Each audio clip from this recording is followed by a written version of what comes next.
साल 1969 इंग्लैंड का शहर कन्वेंट्री एक पंजाबी महिला डॉक्टर के पास सिरदर्द के एक शिकायत लेकर पहुंचती है। डॉक्टर उसे बताता है कि उसके स्वास्थ्य के लिए कुछ चपातियां उसके घर भेजी जाएगी और हर सुबह उसके घर एक चपाती पहुंचती थी। दोपहर में कई फोन आते थे कि आपने चपाती खा ली और महिला को लगता है कि ये इलाज का एक हिस्सा है, लेकिन 26 साल बाद उसे पता चलता है कि उसके साथ एक ऐसा वैज्ञानिक प्रयोग हुआ है जिसके बारे में उसे पूरी जानकारी भी नहीं थी। वह अकेली नहीं थी, ऐसी 20 और महिलाएं थी जिनके साथ इस तरीके का एक्सपेरिमेंट हुआ था। क्या उनको इस चीज के बारे में बताया क्यों नहीं गया? यह क्या एक प्रयोग था या फिर वैज्ञानिक अनुसंधान का छुपा हुआ राज? हम बात करेंगे आज इस डॉक्यूमेंट्री पर। नमस्कार, मैं हूं शिवम और आप देख रहे हैं डार्को अकेडमी स्टडी हो। तो आज की इस वीडियो में हम पूरी जानकारी देखेंगे वो महिलाओं के बारे में जिनके साथ यह रेडियो एक्टिव एक्सपेरिमेंट हो जाता है। यह बात है द्वितीय विश्व युद्ध के बाद ब्रिटेन में बड़ी संख्या में श्रमिकों की जरूरत थी। भारत और पाकिस्तान के हजारों परिवार, हजारों लोग इस कन्वेंट्री में जाते हैं और ब्रिटेन का एक शहर था कोवेंट्री। उस शहर में बहुत ही ज्यादा लोगों की कमी होने की वजह से दक्षिण एशियाई के परिवार बसने आ गए थे, लेकिन एक समस्या थी। कई महिलाओं में आयरन की कमी और एनीमिया देखा जा रहा था। वैज्ञानिक ये समझ चुके थे कि आखिर ऐसा क्यों हो रहा है, इसका क्या कारण है और किस तरीके से इसको सही किया जा सकता है। और इन्हीं सवालों के जवाब खोजने के लिए एक अध्ययन शुरू किया जाता है। उस समय वैज्ञानिक आयरन में शरीर में अवशोषण के मापने के लिए आयरन 59 नामक रेडियोधर्मी आइसोटोप का उपयोग करते हैं। विचार सरल था, यदि भोजन में बहुत कम मात्रा में अगर हम आयरन 59 मिलाया जाए तो बाद में मशीनों की मदद से पता लगाया जा सकता है कि शरीर में कितना आयरन ग्रहण किया है। वैज्ञानिक के अनुसार बहुत ही कम मात्रा में आयरन असली मात्रा में नहीं था और बहुत ही कम मात्रा में शरीर में मौजूद था। असली सवाल था, क्या प्रतिभागिताओं को बताया गया था कि एक रेडियो आइसोटोप अध्ययन किया जा रहा है। उन 21 महिलाओं में से एक महिला का नाम था प्रीतम कौर। बाद में उन्होंने बताया गया कि वे डॉक्टर के पास माइग्रेन की शिकायत लेकर पहुंचती है। उन्हें बताया गया कि कुछ चपातियां घर भेजी जाएगी जो आपके स्वास्थ्य संबंधी रहेगी और दोपहर में पूछताछ भी की जाती है कि आपने चपाती खाई।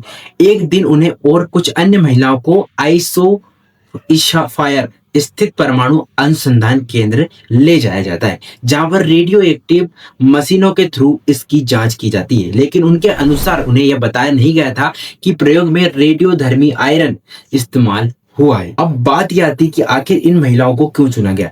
यही से विवाद शुरू होता है। आलोचक का आरोप था कि हाल ही में ब्रिटेन पहुंची दक्षिण एशियाई महिलाओं को इसलिए चुना गया क्योंकि भाषा की बाधा थी और चिकित्सा व्यवस्था पर सवाल कम उठते।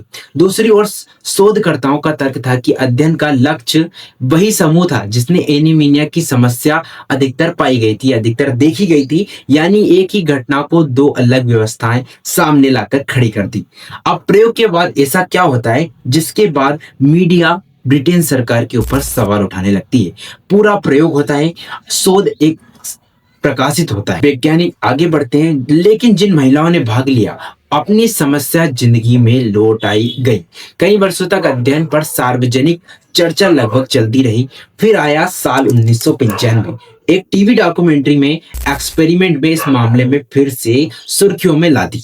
डॉक्यूमेंट्री में आरोप लगाया गया है कि प्रतिभागिताओं को पूरी जानकारी ही नहीं दी गई थी। यहीं से पूरा मामला राष्ट्रीय स्तर पर बन गया और लोग पूछने लगे, क्या यह नैतिक था, क्या यह सही था और क्या वजह थी कि उन लोगों को नहीं बताया गया। विवाद बढ़ने के बाद जांच हुई।